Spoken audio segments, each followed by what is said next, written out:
wassalatu wassalamu ala asyrafil anbiya'i wal mursalin sayyidina wa maulana Muhammadin wa ala alihi wa sahbihi ajmain amma ba'du. Yang terhormat Bapak Orman selaku Kepala Sekolah SDN Ponorogo, serta Bapak Ibu guru, rekan-rekan seberjuangan, sebekerja di SDN Ponorogo yang saya banggakan. Pertama-tama, marilah kita panjatkan rasa puja dan syukur kehadirat Allah Subhanahu wa Ta'ala yang telah melimpahkan rahmat, hidayah serta inayahnya kepada kita semua, sehingga kita dapat melaksanakan kegiatan diseminasi budaya positif yang ada di sekolah kita tercinta. Salawat serta salam senantiasa tercurahkan kepada junjungan kita Nabi besar Muhammad Sallallahu Alaihi Wasallam. Kita nantikan syafaat-syafaatnya di yaumil qiyamah.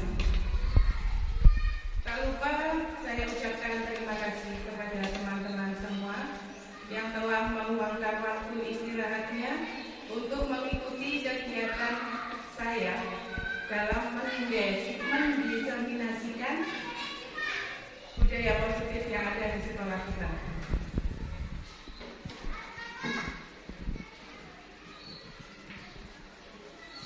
Selamat datang para guru hebat. Mari bekerja sama, berkolaborasi, saling mendukung demi mewujudkan disiplin positif di sekolah kita tercinta SDN Ponorogo.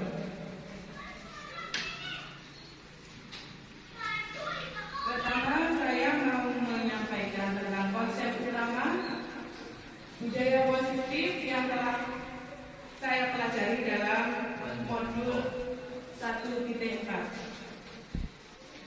Yang pertama adalah perubahan paradigma belajar. Yang kedua, disiplin positif. Yang ketiga, kebutuhan dasar manusia. 4, motivasi perilaku manusia. Kelima, posisi kontrol. Keenam, keyakinan kelas. Dan 7, segitiga restitusi.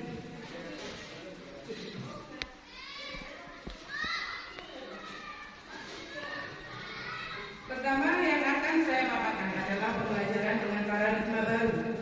Pembelajaran dengan paradigma baru dirancang berdasarkan prinsip pembelajaran yang terdiferensiasi sehingga setiap siswa belajar sesuai dengan kebutuhan dari tahap perkembangannya untuk mewujudkan profil pelajar Pancasila. Masih ingat ya Bapak Ibu tentang profil pelajar Pancasila? Ada 6 elemen. Apa saja elemennya? Beriman pada Tuhan Yang Maha Esa serta berakhlak mulia. Yang kedua adalah kebinekaan global. Ketiga, keempat, kreatif. Kelima, mandiri. Keenam, bernalar kritis.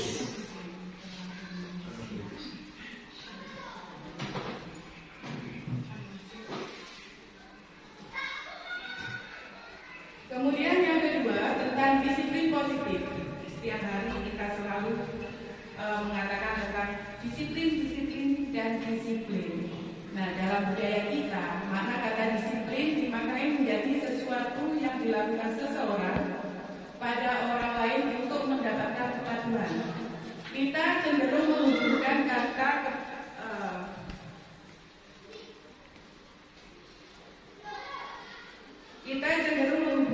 kata disiplin dengan ketidaknyamanan. Sebagai pendidik, tujuan kita adalah menciptakan anak-anak yang memiliki disiplin diri sehingga mereka bisa berperilaku dengan mengacu pada nilai-nilai kebajikan universal dan memiliki motivasi intrinsik, bukan ekstrinsik. Maksud dari motivasi intrinsik ini adalah yang berasal dari dalam diri. Jadi bukan karena oh ada guru ini, oh ada temannya, oh ada kepala sekolah. Jadi melainkan dari dalam dirinya. Kemudian disiplin positif merupakan salah satu cara penerapan disiplin yang bertujuan untuk menumbuhkan kesadaran serta memberdayakan anak untuk melakukan sesuatu tanpa sombong.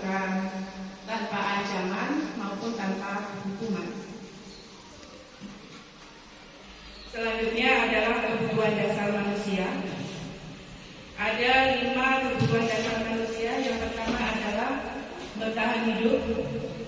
Kedua, kasih sayang dan rasa diterima. Tiga, penguasaan. Empat, kebebasan. Lima, kesenangan. Jadi anak-anak melakukan sesuatu hal itu ada kebutuhan yang mendasarnya. Entah itu melakukan sesuatu hal yang misalnya kalau di dalam kelas itu mencari-cari perhatian, misalnya dengan mengganggu temannya, sehingga temannya pasti ada laporan, Bu ini loh saya diganggu ini. Nah, si anak melakukan ini mungkin dia merasa senang. Pertama, dia melakukan hal itu, aku merasa senang. Kemudian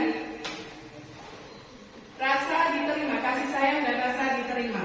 Mungkin di rumah tidak atau kurang mendapatkan perhatian dari orang tua. Ya ada yang orang tuanya sudah tidak ada, jadi mencari perhatian dengan cara menarik perhatian dari temannya ataupun gurunya, sehingga dia mendapatkan perhatian yang lebih dari yang lain. Kemudian selanjutnya,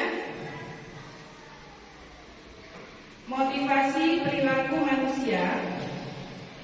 Motivasi sendiri merupakan dorongan yang timbul pada diri seseorang secara sadar atau tidak sadar untuk melakukan suatu tindakan dengan tujuan tertentu. Yang pertama, yaitu menghindari ketidaknyamanan dan hukuman. Jadi, anak-anak melakukan disiplin dengan tujuan tertentu, biar tidak dihukum. Kemudian yang kedua, mendapatkan imbalan atau penghargaan dari orang lain. Jadi murid itu melakukan disiplin diri karena ia ingin mendapatkan imbalan. Nah, imbalan ini bisa berupa sanjungan. Nah, ini merupakan motivasi ekstrinsik. Wah, ada guru, saya mau menyapa, saya tidak mengganggu teman. Nah, misalnya seperti itu. Kemudian yang ketiga, menghargai nilai-nilai kebajikan diri sendiri. Jadi anak melakukan disiplin diri karena sadar dalam dirinya ada nilai-nilai kebajikan dirinya, dan ini adalah motivasi intrinsik. Jadi melakukan sesuatu hal dari dalam dirinya.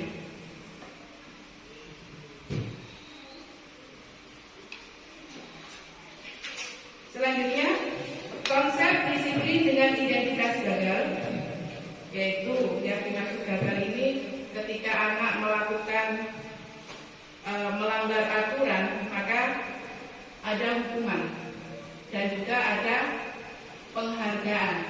Nah, yang dimaksud hukuman di sini, hukuman ini membuat anak menyakitkan, bagi anak itu menyakitkan.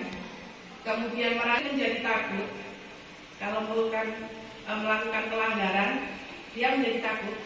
Kemudian memaksa murid menyembunyikan kesalahan dan murid menjadi rendah diri.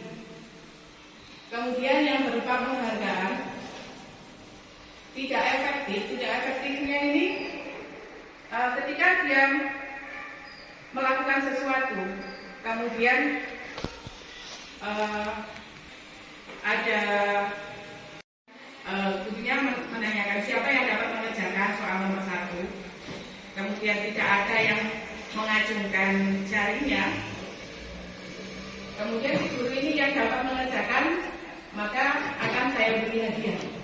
Nah, itu tidak efektif. Tidak efektifnya bagaimana? Akan membuat yang lain menjadi iri, yang tidak bisa kan yang memang tidak bisa, sedangkan yang pasti bisa mengerjakan. Jadi ketika ada soal lagi, pasti yang dapat si A terus. Nah, seperti itu.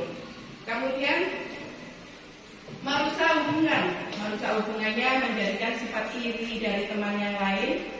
Kemudian mematikan kreativitas, menghukum dengan sistem ranking. Ini biasanya kita sebagai guru itu kan ada nilai-nilai setelah ujian akhir.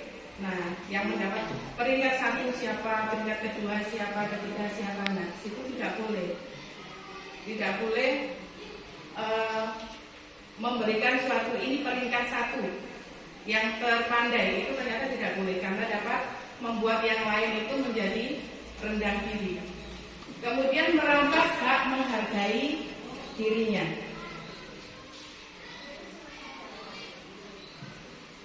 Selanjutnya, konsep disiplin dengan identitas sukses, yaitu diadakan konsekuensi dan restitusi.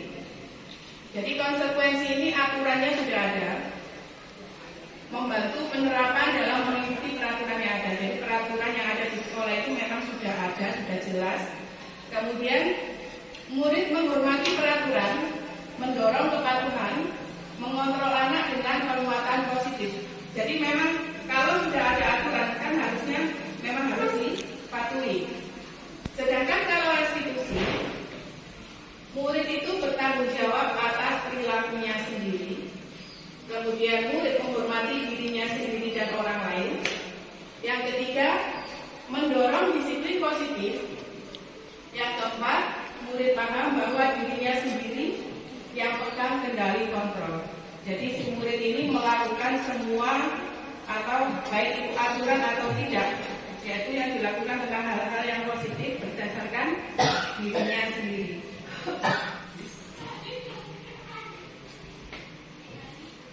Selanjutnya, konsep disiplin dengan pendekatan restitusi, sebuah cara menanamkan disiplin positif pada murid. Pengertian restitusi sendiri adalah proses menciptakan kondisi bagi murid untuk memperbaiki kesalahan mereka, sehingga mereka bisa kembali pada kelompok mereka dengan karakter yang lebih kuat. Gosen 2004. Ciri-ciri restitusi adalah bukan untuk menebus kesalahan, namun untuk belajar dari kesalahan. Kedua, memperbaiki hubungan. Ketiga, sebuah tawaran, bukan paksaan. Keempat, menuntun untuk melihat ke dalam dirinya. Kelima, mencari kebutuhan dasar yang mendasari tindakan. Keempat, mengembalikan murid yang berbuat salah pada kelompoknya. Jadi restitusi ini kalau misalnya anak melanggar disiplin yang ada di sekolah, kita cari tahu dulu kenapa anak melakukan itu, kemudian menanyakan kepada anak didik kita apakah itu termasuk dalam keyakinan kelasnya atau keyakinan di sekolah, kemudian apa konsekuensinya, kemudian apa yang harus dilakukannya sehingga tidak terjadi hal demikian lagi.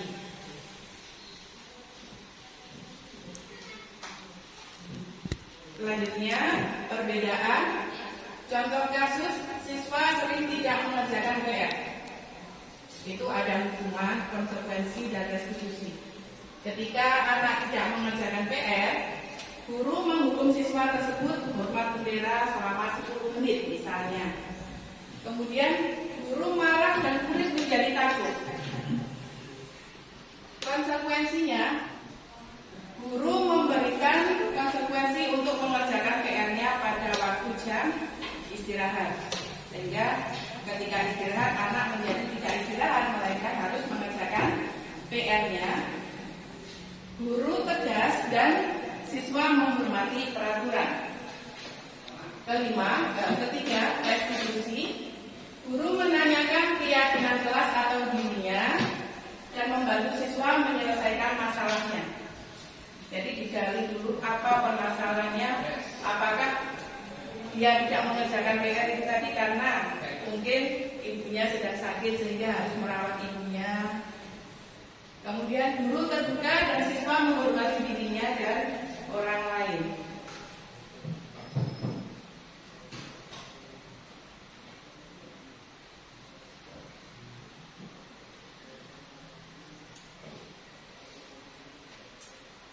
Selanjutnya ada 5 posisi kontrol dalam restitusi.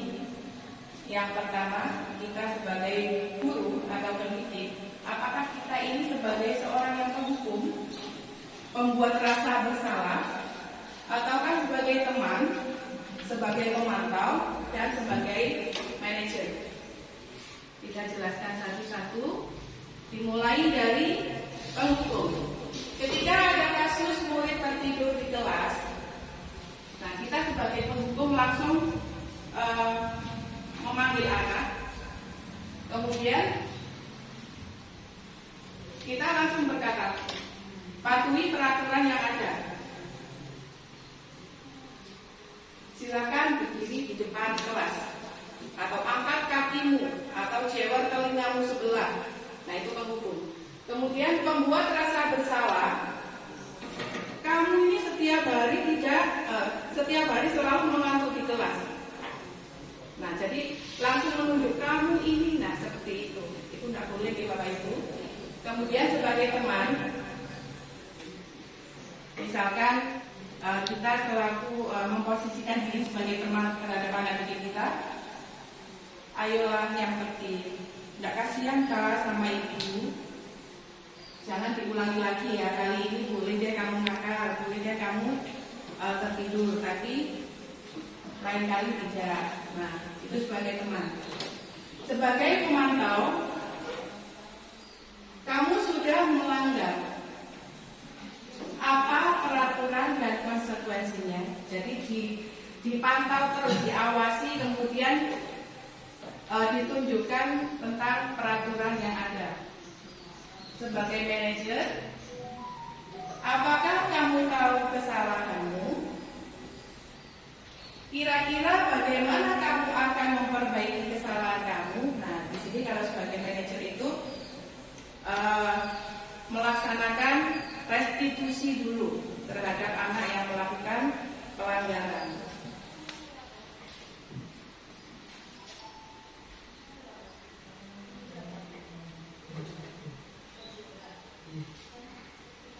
Nah ini adalah gambar-gambar ketika saya bersama anak-anak membuat keyakinan kelas 4.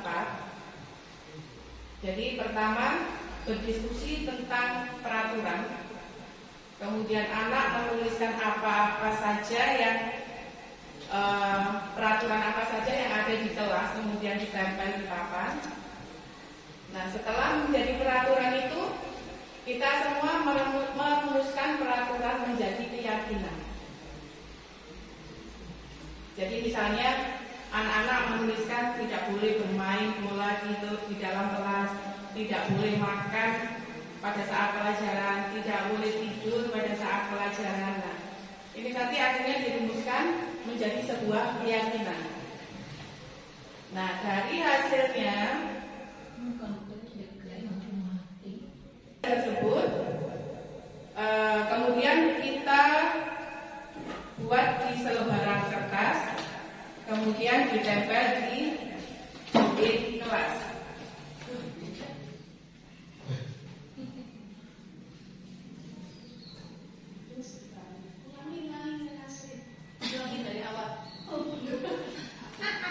Lanjut ya Bapak Ibu, meskipun ada gangguan jelek, tidak apa.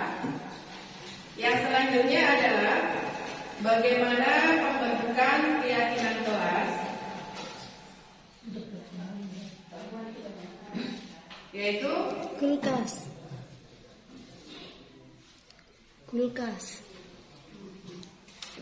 Lebih abstrak dari peraturan. Kemudian yang kedua adalah berupa pernyataan universal. Yang ketiga dibuat dalam bentuk positif. Yang keempat sedikit saja agar mudah diingat.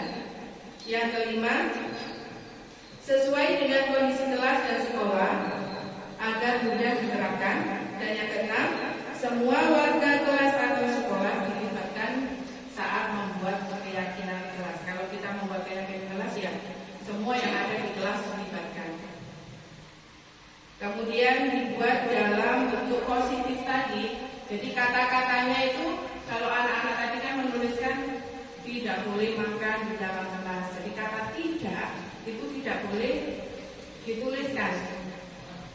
Misalnya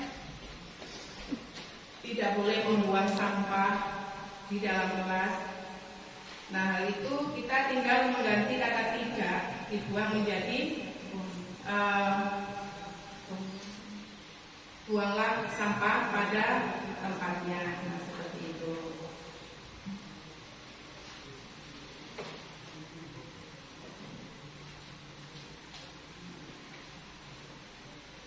Tinggal sedikit Bapak Ibu, tinggal contoh penerapan restitusinya.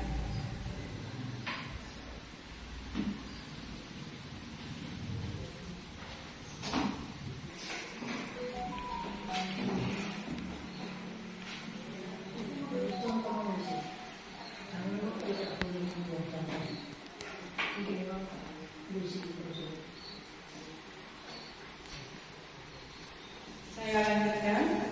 Ini adalah contoh kasus yang ada di kelas saya saat itu.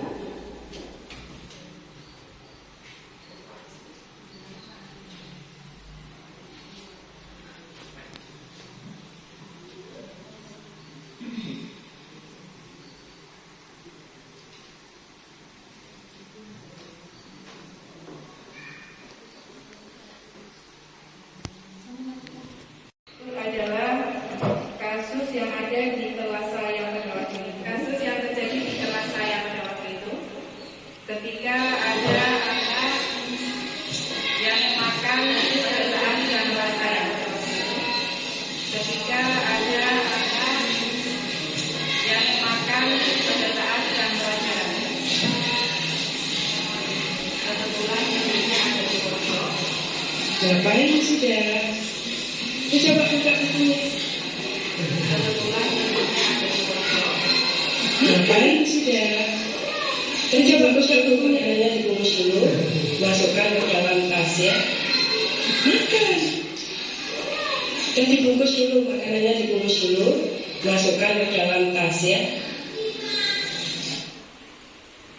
Restitusi yang saya lakukan setelah ada kejadian tersebut. Restitusi yang saya lakukan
Perkenalkan, nama saya Wahyu dari kelas 4A.